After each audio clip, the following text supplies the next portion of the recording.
عصابة خطيرة بتقتل خطيبته، ولما بيدافع عنها بيقتلوه، وبعد 10 شهور بيرجع لهم تاني وبيخلص عليهم واحد واحد. بس هيرجع لهم ازاي؟ هو اللي بيموت بيرجع تاني؟ في حكاية النهاردة البطل هيرجع تاني وبشكل تاني مفيش حد منهم كان يتوقعه. فيلمنا النهاردة كله غموض واكشن ودراما، فتابع معانا الفيديو للنهاية علشان تعرف خلاصة الحكاية، وما تنساش تصلي على النبي وتشترك في القناة وتفعل زر الجرس علشان يوصلك مننا كل جديد.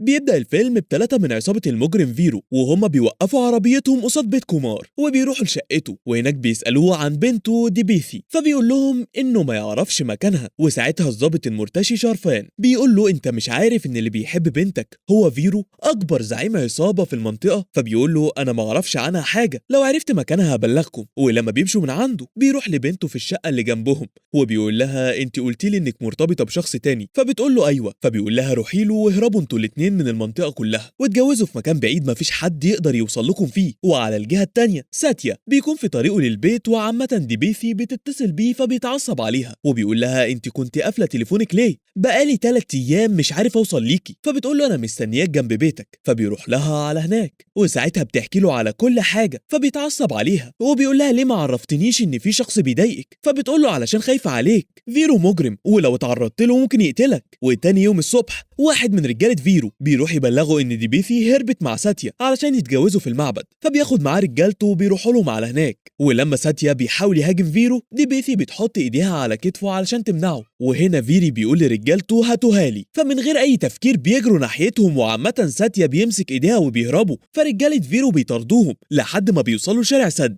وهناك رجالة فيرو بيحاصروهم وواحد منهم بيحاول ياخد ديبيثي، فساتيا بيمسك ايده وبيلويها، وبعدها بينفجر فيهم وبيمسك راس اول واحد وبيخبطه في الحيطة، وبيدي للتاني مقلب حرامية وكامله كمية، فبيتكوم على الارض وهوب بيتلفت حواليه فما بيلاقيش اي اثر لديبيثي. في الوقت ده كام واحد من رجالة فيرو بيكونوا مكممين بقها علشان ما تتكلمش وبيجروا بيها، وعامة ساتيا بيفضل يدور عليها لحد ما بيلاقيها، وساعتها بيكسر عظم الرجالة اللي كانوا خاطفينها، والاربعة اللي فاضلين بيقول لهم لو كنتم رجاله المسوها، فبيجروا قصاده زي العيال. ولما بيجري وراهم ديبيثي بتقف قصاده وبتقول له انا مش عاوزه اشوفك مجرم زيهم، وبتقدر تقنعه انهم لازم يهربوا. وفي نفس اليوم بالليل بيركبوا الاتوبيس اللي رايح لحيدر اباد، وعامه فيشال اخو فيرو ومعاه كام واحد من العصابه بيشوفوهم، ففيشال بيكلم فيرو وبيبلغوا انهم ركبوا اتوبيس حيدر اباد، فبيقول له خلص عليهم هما الاتنين وعاوز الموضوع يبان انه حادثه مش اكتر. وبياخد بعضه وبيروح على بيت ديبيثي وبيقول لابوها انت بتخبي بنتك مني، ومن غير اي تفكير بيقتله هو ومراته. وفي نفس الوقت ديفا ومعاه اخوه فيرو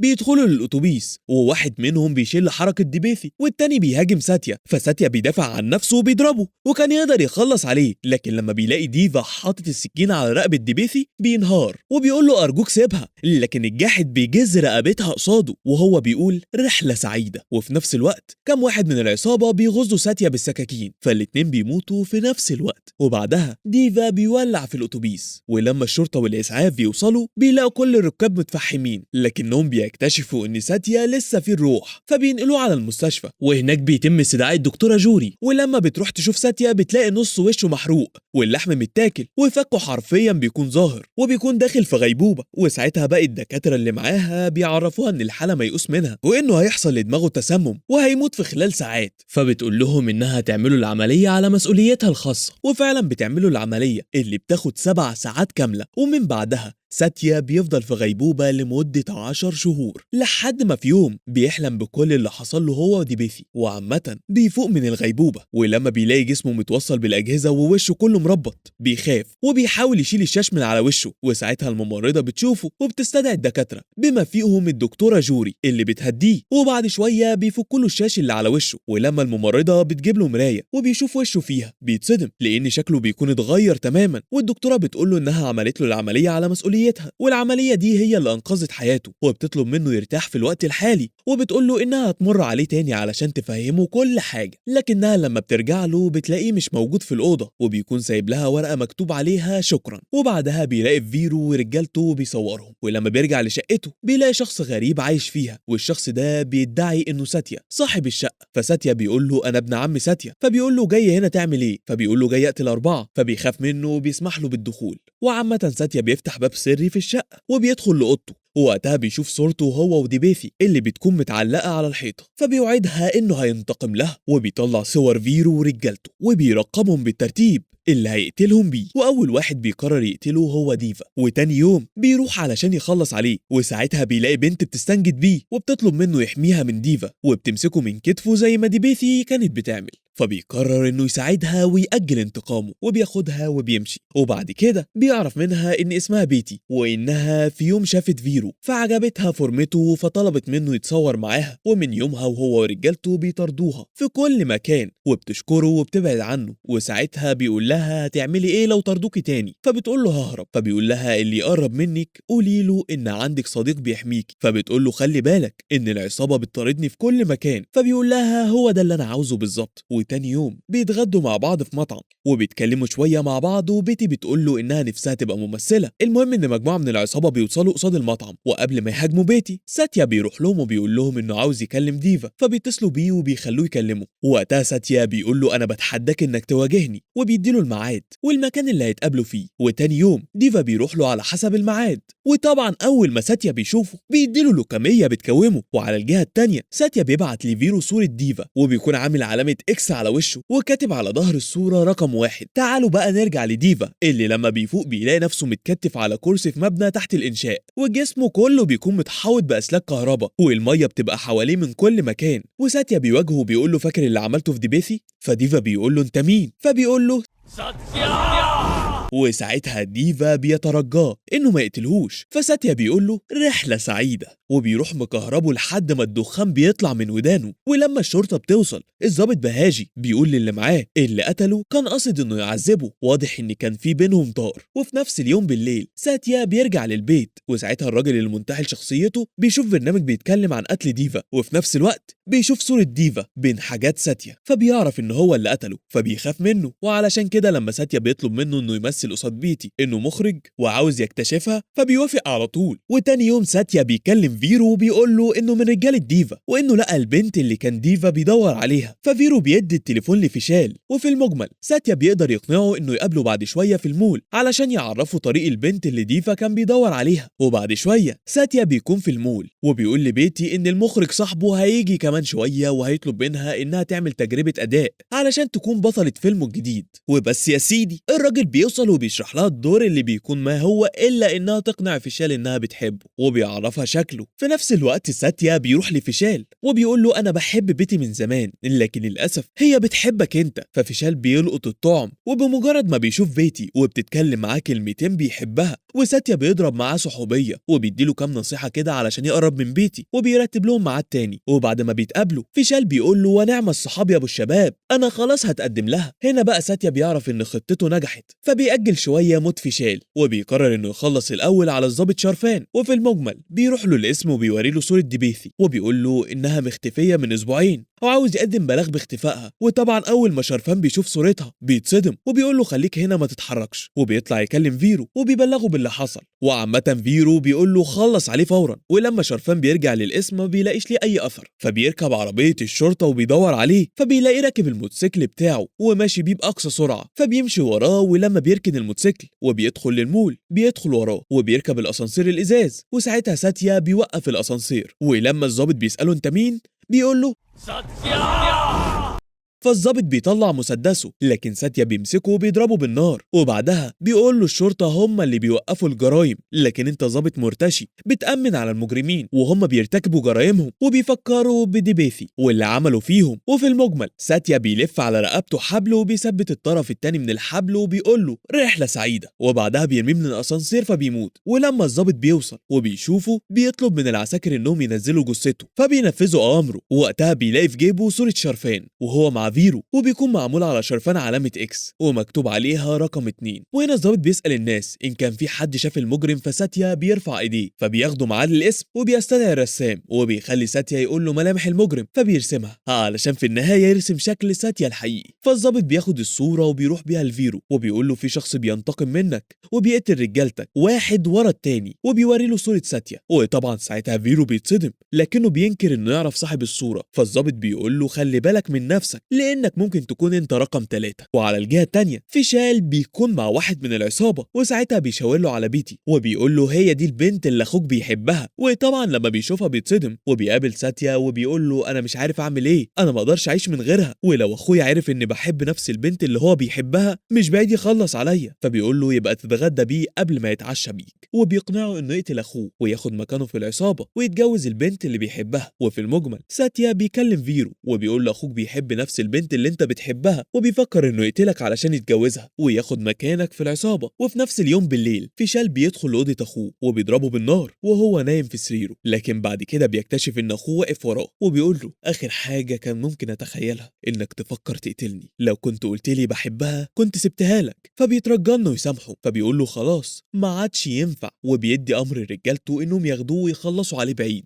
وبيقول لهم لو قلبي حن وكلمتكم علشان ما تقتلوهوش ما تردوش عليا. وفعلا بياخدوه بره الفيلا، وفي الاثناء دي ساتيا بيكلم فيرو وبيحكي له على كل حاجه وبيقول له انت وفرت عليا قتل اخوك وانت اللي هتقتله بايدك. وقتها فيرو بيتصدم وبياخد بعضه وبيجري على عربيته وبيروح علشان ينقذ اخوه، لكنه بيوصل بعد ما بيقتلوه وساعتها بينهار. فساتيا بيكلمه وبيقول له جربت ان احب الناس لقلبك يموتوا وانت تبقى عاجز ومش عارف تعمل حاجه، عموما انت هتحصله قريب. وبينهي معاه الاتصال. وفي المجمل فيرو بيروح يسهر في نفس الحانه اللي اخوه كان متعود انه يسهر فيها، وبالصدفه ساتيا بيكون سهران هناك. وبعد شويه بيتي بتوصل، وفي اللحظه دي واحد من رجاله فيرو بيشاور له على بيتي وبيقول له هي دي البنت اللي اخوك كان بيحبها. فبيدي امر لكل الموجودين انهم يخرجوا من المكان، فبينفذوا امره. وبعدها بيشيل حركه بيتي وبيوري لها صوره ساتيا وبيقول لها قولي لي هو فين والا هخلص عليكي. وهنا ساتيا بيكلمه في التليفون وبيقول له انا هنا سيبها.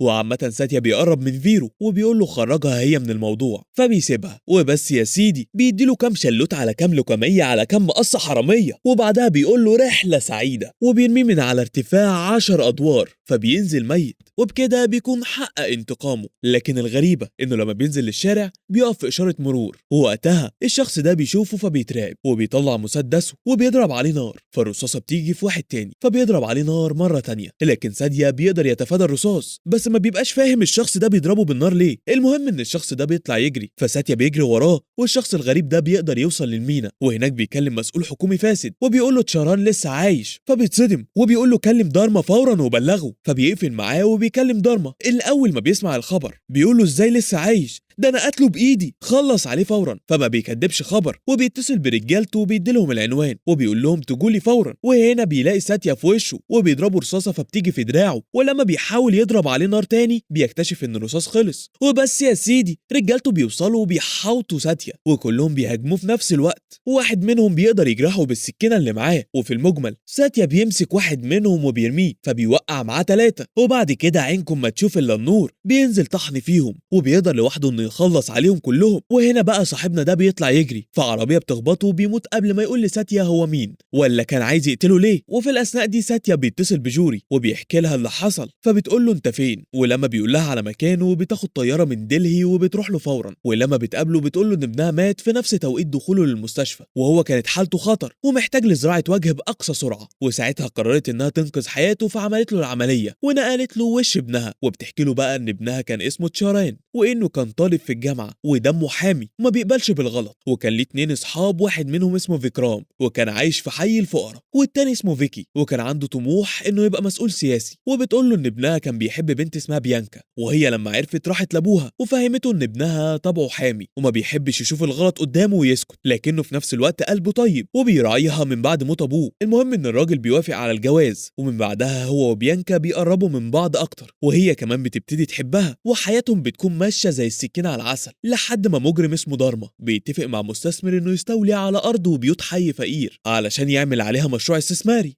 ودارما بياخد منه مبلغ كبير علشان يفضله الارض. مين بقى اللي بيكون من سكان الارض دي؟ فيكرام صاحب تشاران. وعامه بلطجي من بلطجيه دارما اسمه بوكا بيوصل لحي الفقراء وبيجري ورا صحفي غلبان كتب مقال عن دارما وفساده، وبيغرز السكينه في جسمه في نص الشارع قصاد مراته وابنه وكل سكان الحي. فالراجل بيقع على الارض وهو بين الحياه والموت. وفي اللحظه دي ابو فيكرام بيقول لابنه اوعى تتدخل، فبيسمع كلام ابوه. وهنا بوكا بيقول لهم عاوز واحد منكم بس يقرب منه أو يحاول ينقذه، وللأسف مفيش حد منهم بيتحرك وبيقفوا يتفرجوا على الراجل وهو بيطلع في الروح. وبوكا بيقول لهم ده جزاء أي واحد يخالف دارما. في الأثناء دي تشاران وفيكي ومعاهم واحد صاحبهم بيوصلوا، ولما تشاران بيشوف اللي بيحصل بيكون عاوز يروح ينقذ الراجل، لكن فيكرام وفيكي بيمنعوه لحد ما الراجل بيموت. وساعتها ابنه بيرمي شنطة المدرسة وبيجري على جثة أبوه وبيفضل يعيط يا عيني. وتاني يوم تشاران واصحابه بيكونوا في الجامعة، وتشاران بيبقى متضايق جدا من اللي حصل. ففيكي بيقول له انت عارف مين اللي امر بقتله؟ دارما، وده بقى اي حد بيخالفه بيقتله من غير تفكير، ومفيش حد بيقدر يقف في وشه. فبيقول له لازم حد يوقفه عند حده، وبيسيبهم وبيمشي. وفي نفس اليوم بالليل بوكا بياخد معاه شوية بلطجية وبيروح لحي الفقراء وبيعرفهم ان دارما هياخد ارضهم، وبينادي على ابو فيكرام وبيقول له تاخد العقود دي وكلكم تمضوا عليها، يا كده يا هخلص عليكم كلكم. قدامكم مهلة يومين علشان تمضوا على العقود، وبعدها لازم تخلوا الارض في خلال شهر بالكتير. وبيسيبهم وبيمشي. وعامة ابو فيكرام بيقنع سكان الحي انهم يمضوا لان مفيش قصادهم حل تاني، وبيمضي هو الاول، وبعدها كلهم بيمضوا واحد ورا التاني. وفي الاثناء دي فيكرام واصحابه بيوصلوا، وابوه بيعرفوا اللي حصل وبيقول له امضي. ففيكرام بيتعصب عليه وبيقول له ازاي نتخلى عن ارضنا وبيوتنا بالسهوله دي، وبيعيط. فتشاران بيقول له انت بتعيط ليه؟ دي ارضك ولازم تدافع عنها. فبيقول له لو وقفنا قصاده هيقتلنا. فتشاران بيقول له وانتم بالجبن اللي انتوا فيه ده عايشين اصلا؟ وهنا ابو فيكرام بيقول لتشاران احنا العالم بتاعنا غير العالم بتاعك، ارجع بيتك ونام في التكييف وسيبنا احنا لمصيرنا. وهنا فيكرام بيقول لابوه انا مش همضي. تشاران معاه حق في كل اللي قاله، فمن غير اي تفكير ابوه بيضربه بالقلم وبيقول له هتمضي ومش عاوز كلام تاني في الموضوع ده. وبيقول لمراته خد ابنك وعقليه. وبعدها بيقول لتشاران امشي يا ابني وما تجيش هنا تاني. والصبح فيكرام بيروح لقصر دارما وبيقول له انه واحد من سكان حي الفقراء، وبيتعصب عليه وبيعرفوا انهم مش هيسيبوا بيوتهم. وهنا دارما بيديله بالرجل فبيترمي مترو لورا. وعامة فيكرام بيقول له مفيش حد لحد دلوقتي اتجرأ انه يخطي بوابة قصرك ويواجهك، بس النهارده انا واجهتك، وبكره وبعده هتلاقي 1000 واحد غيري هيقفوا في وشك. وهنا ومن غير اي تفكير دارما بياخد سيف وبيقتل بيه فيكرام، وبيقول لرجالته جثته تفضل مرمية كده زي الكلب، ولو حد من اهله فكر انه يجي ياخده يموت جنبه. ولما ابوه وامه بيعرفوا بينهاروا وما بيبقوش عارفين يجيبوا جثته ازاي. وقتها تشاران بيوصل وبيعرف منهم اللي حصل، وابو صاحبه بيلومه لانه هو اللي شجع ابنه على مواجهة دارما، وبيقول له حتى جثته مش هنعرف نحرقها. فتشاران بياخد بعضه وبيروح على قصر دارما وبيكسر البوابة وبينزل طحن في رجالة دارما. وبعدها بيقول لدارما دورك جاي قريب، انا هسيبك علشان تشوف الخوف اللي زرعته في قلوب الناس وهو بيتهد، ومن النهارده حي الفقراء منطقتي، عاوزك تفكر بس انك تأذيهم وساعتها هخليك تتمنى الموت. وبياخد جثة صاحبه وبيوصلها لابوه فبيشكره وبيحرق جثة ابنه وبيحرق معاها عقود البيع اللي مضوا عليها. يسكت بقى دارما ازاي؟ بيخلي رجالته يخطفوا بيانكا وجوري، وفي نفس الوقت بيهاجموا حي الفقراء. وبيتصل بتشاران وبيعرفه وبيقول له اختار بقى هتنقذ مين فيهم. وبعد شوية واحد من رجالة دارما بيتصل بيه وبيقول له تشاران موجود في القصر وبيلعب مع بنتك، فبيترعب على بنته وبيدي اوامر لرجالته انهم يسيبوا ام تشاران وخطيبته وحي الفقراء، فبينفذوا اوامره. وساعتها بيكلم تشاران وبيبلغه انه ادى الاوامر لرجالته انهم يسيبوا امه وخطيبته وحي الفقراء. فتشاران بيقول له المره الجايه هترجع تلاقيها جثه، وعلشان تبقى عارف انت خلاص الناس ما بقتش تخاف منك. فبيقول له لو عايز تتاكد انهم لسه بيخافوا مني قابلني في حي الفقراء. وبياخد رجالته وبيروح على هناك وبيخلي رجالته يحطوا له كرسي في وسط الشارع، وسكان الحي كلهم بيتجمعوا حواليه. ولما تشاران وفيكي بيوصلوا تشاران بيتكلم معاهم وبيقول لهم لو هو ورجالته 100 فانتم 1000، ولو اتحدتم وواجهتوهم هتغلبوهم. وهنا ابو فيكرام بيدي لدارما بالرجل فبيقع على الارض، وبعدها كل سكان الحي بيهاجموه هو ورجالته وبيدوا لهم العلقه التمام. وقبل ما يقتلوا دارما تشاران بيمنحهم وبيقول له لو النمل اتحد وهاجم الكبرى بيقتلها، ودلوقتي خلاص خوفهم منك انتهى، فالاحسن تمشي من المنطقه كلها وما ترجعش تاني. فبيروح على عربيته وفيكي بيقفل عليه باب العربيه وبيقول له مش عاوزين نشوف وشك تاني. وهنا ابو فيكرام بيشكر تشاران وبيقول له انت رجعت لنا حياتنا تاني وخليت موت ابني ليه معنى. وبيخلص اليوم على كده. وتاني يوم المستثمر بيروح لدارما وبيقول له انا عرفت اللي حصل، فلوسي ترجع لي بدل ما ازعلك. وبيمشي وبيسيبه. وهنا بقى دارما بيقرر بيقرر انه يخلص على تشاران، وبيقدر يعرف انه هيسافر لمنطقة فيزاج خلال يومين علشان يحضر فرح واحد صاحبه. فبيقول لدراعه اليمين تشاران مش هيرجع تاني لدلهي. وهنا بقى بنرجع بالزمن لليلة اللي ساتيا ركب فيها الاتوبيس مع ديبيثي، وبنشوف ان تشاران وصاحبه فيكي ركبوا نفس الاتوبيس. ولما عصابة فيرو حاوطوا الاتوبيس،